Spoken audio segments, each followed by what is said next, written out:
5 करोड भारत सरकारने दिलं, त्याचं युटिलायझेशन कसं करा? आम्ही एक शेती आहे, त्या शेतीवर आम्ही हे कलाग्राम जो आहे पूर्ण बसवणार, प्रकल्प पूर्ण बसवणार. आमचे काही मित्र आहेत, राजू चिमोटे, अरविंद गजबी आणि चंद्रकांत मोहितकर, हे माझ्यासोबत शिकलेले आहेत. आणि आम्ही 4ही जण मिळून एक कलाग्राम बसवण्याचा प्रयत्न करणार, जिथे आम्ही शिल्पकारी म्हणजे फायबर आर्ट किंवा मेटल कास्टिंग, डोगरा कास्टिंग बस्तरमधली, किंवा राजस्थानचं जे आर्ट आहे ते, किंवा मध्य प्रदेशचं बेल मेटल आहे ते, साऊथचं स्टोन आहे, वूड कार्विंग आहे वेगवेगळ्या टाईपचं, तर बांबू आर्ट आहे, कपड्याशी रिलेटेड आहे, ते सगळं आम्ही तिथे उभारणार. वेगवेगळ्या छत्र्या. काय माहिती द्याल सर? यांनी जो कलाग्राम हा प्रकल्प ही केंद्र सरकारची योजना आहे आणि महाराष्ट्र शासन पर्यटन धोरण 2024 मध्ये आम्ही राज्यात पर्यटनाला चालना द्यावी आणि पारंपरिक खेडी असो, आदिवासी खेडी असो, निसर्ग खेडी असो, कलाग्राम असो, किंवा एखाद्या पर्यटन क्षेत्राला गजबजलं असं एखादं लहानसं गाव असेल, पण त्या गावात जास्तीत जास्त पर्यटक येतात, तर त्यांच्यासाठी आम्ही पर्यटन खेडी नावाचा प्रकल्प उभारलेला आहे. आणि त्याच्यात काही ठिकाणी आम्ही पर्यटन ग्राम म्हणजे त्या ठिकाणी कला कौशल्य शिकवणे, बांबूची कला असेल, काठची कला असेल, चित्राची कला असेल किंवा लोककला असेल, हे असे विविध प्रकारचे त्या ठिकाणी शिक्षण द्यायचे आणि त्या शिक्षणाच्या मधून त्या गावाची ओळख झाली पाहिजे. हे कलाग्राम म्हणून इटेवाई या ठिकाणी आता ते करत आहेत. 4 मित्र मिळून तिथे इटेवाई इथे एक मोठा प्रकल्प, जसं की अनेक काही कलेशी संबंधित ग्रामकला किंवा म्हणजे आणखी इतर तिथे असं काही पर्यटन स्थळ आम्ही उभारण्याचं निर्माण करण्याच्या तयारीत आहोत. राजकुमार श्रीकांत चिमोटे या संस्थेचा अध्यक्ष पदावर आहे आणि आम्ही 4ही मित्र मिळून, बाकी आमची कमिटी मिळून आम्ही तिथे एक प्रोग्राम असा ठरवलेला आहे. म्हणजे तुमचा आहे की बा एक प्रकल्प उभारून एक चांगला रोजगाराला चालना आणि पर्यटनाला संधी देणे हा आमचा उद्देश आहे. प्रकल्प इटेवाई म्हणून एक गाव आहे, हिंगणा इथे, तिथे काजळीच्या बाजूला एक छोटंसं ग्राम आहे. आणि म्हणून आम्ही ते जंगलातल्या भागात घेण्याचा प्रयत्न करतोय की तिथे गावातल्या लोकांनाही कलेचं नैसर्गिक सौंदर्य बाहेरून आलेल्या सगळ्यांना दर्शन व्हावं आणि उत्साहाने तिथे काम करावं लोकांनी, आणि प्रेरणा मिळून एक रोजगाराची संधी भेटणार आहोत. शिल्पग्राम हा जो प्रोजेक्ट आहे भारत सरकारचा आणि महाराष्ट्र गव्हर्नमेंटचा, तर नागपूर येथील रहिवासी आहेत, शिल्पकार आहेत, यांचा परिचय घेणार आहोत. काय? माझं नाव अतुल पंजाबराव शेरेकर आहे आणि मी सचिव या पदावर. धनराज मोहितकर.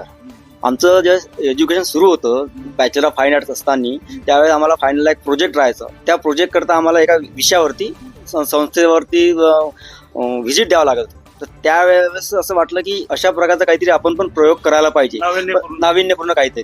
आणि तो जवळपास आज 25 वर्षानंतर ते निमित्त मिळालं. आमचं मी मित्र जमा झालो आणि आमचे विचार पटले आणि एक काहीतरी वेगळं करायचं, तर मग ठरवलं. म्हणून आताही आम्ही ह्या प्रोजेक्टवरती काम करून आहोत. संस्थेचं नाव आहे मैत्रीय निसर्ग कला ग्राम बहुउद्देशीय संस्था इटेवाई, तालुका हिंगणा. आता ही जी कला आहे सर, शिल्पकला, किती वर्ष झाले तुम्ही या कलेमध्ये? मी कमीत कमी 30 वर्ष, 5 वर्षाचं माझं बॅचलर ऑफ फाईन आर्ट झालेलं आहे आणि 2000 पासून मी या याच्यात शिल्पकलेत काम करतोय. तर हे शिल्पात जसं बनवता त्याच्या मग अर्निंग सोर्स असेल किंवा मग तुम्हाला विकायचं आहे, याविषयी म्हणजे कशा अडचणी येतात तुम्ही? आता कसं आहे ना की लोकांना जसं रिक्वायरमेंट राहते, तर त्याच्यावर कधी त्यांचं बजेट हे हाताने बनणारी वस्तू असल्यामुळे काय आहे ना, थोडी महाग असते. सगळ्यांना परवडेल असं नसतं. इच्छा तर सगळ्यांच्या असतात, हे बनवायचं आहे, ते बनवायचं आहे, माझ्या घरी बनवायचं आहे, माझ्या गार्डनमध्ये बनवायचं आहे. तर लोकांच्या इच्छा असल्यानाही बजेटमध्ये नाही बसत, मग आम्ही त्या आणतो त्यांच्या बजेटमध्ये बसण्यासाठी आणि त्याच्यावर मटेरियलाइज वगैरे करून ते करण्याचा प्रयत्न करतोय. आता तुम्हाला जे आता आमचे डॉक्टर उमाजी भिशे जी, तर पर्यटनाला चालना देणार. आता पर्यटन हा भारतातील मध्य शहर आहे नागपूर, बरोबर. तर पर्यटनाला चालना आहे, तर यासाठी तुमचं म्हणजे हे कुठं डॅम आहे, बोर धरण आहे, नागपूर हे मध्यवर्ती ठिकाण आहे, व्याघ्र प्रकल्पाचा परिघ आहे. इकडे ताडोबा आहे, इकडे करांडला आहे, इथं बृहस्पती मंदिर आहे, इकडे पेच आहे इकडे सुद्धा भंडारा गोंदिया आहे. तर सेंट्रलला लोक विमानाने जेव्हा प्रवास करतात तेव्हा ते नागपूरला उतरतात आणि बुट्टीबोरीच्या विमानतळ किंवा डॉक्टर बाबासाहेब आंबेडकर नंतर त्यांना काहीतरी नाविन्यपूर्ण बघावं अशी त्यांची इच्छा असते. तर नागपूरमध्ये फार पुरातन काळी वस्तू संग्रहालय होते, पण आता त्यांचं ते सौंदर्यीकरण फार कमी दिसते, जीर्ण झालेलं आहे. किंवा ते महाराज बाग होते तर ते आता गोरेवाडा आहे. पण गोरेवाड्यामध्ये फक्त वाघ बघता येते, पण एखादी नाविन्य तशी आपल्याला बघता येत नाही.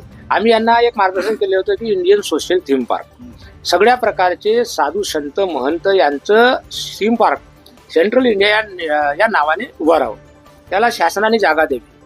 आणि त्याच्यात राष्ट्रसंत तुकडोजी महाराजचा पुतळा असेल, गाडगे महाराजचा असेल, पंजाबराव देशमुखचा असेल, बाबा विश्वकर्मा, गांधी विनोबाचा असेल, विश्वकर्माचा असेल, झुलेलालचा असेल, संत जगनाडे महाराजाचा असेल, सर्व बाबासाहेबांचा असेल, ज्योतिराव फुलेंचा असेल, सावित्रीबाई फुलेंचा असेल, राजा भोजचा पुतळा असेल, ज्या ज्या संस्कृतीशी रिलेटेड आहेत, आदिवासी गोंडवानाचा असेल किंवा भक्त बुलंदशहाचा असेल, किंवा ज्यांनी सत्कर्म चांगले केलेले आहेत, ते राजकीय असोत, सामाजिक असोत, देशप्रेमी असोत, सैनिक असोत किंवा माजी सैनिक किंवा शहीद सैनिक असोत, त्यांचा सुद्धा त्या ठिकाणी पार्क हवा.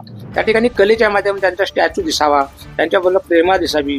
त्याच्यानंतर आम्ही मिलिटरी टुरिझम हा एक विषय आणलेला आहे का त्यांच्या सुद्धा रणगाडे दिसावे, हुबेहूब मिसाईल दिसावी. भारत सरकारने शिल्पग्राम जो उद्देश आहे त्याचं पूर्ण ही कमिटी बनलेली आहे आणि आता महाराष्ट्र शासनाकडे किंवा भारत सरकारकडे हा प्रस्ताव जाणार आहे. मी धनंजय चव्हाण, 24 भारत.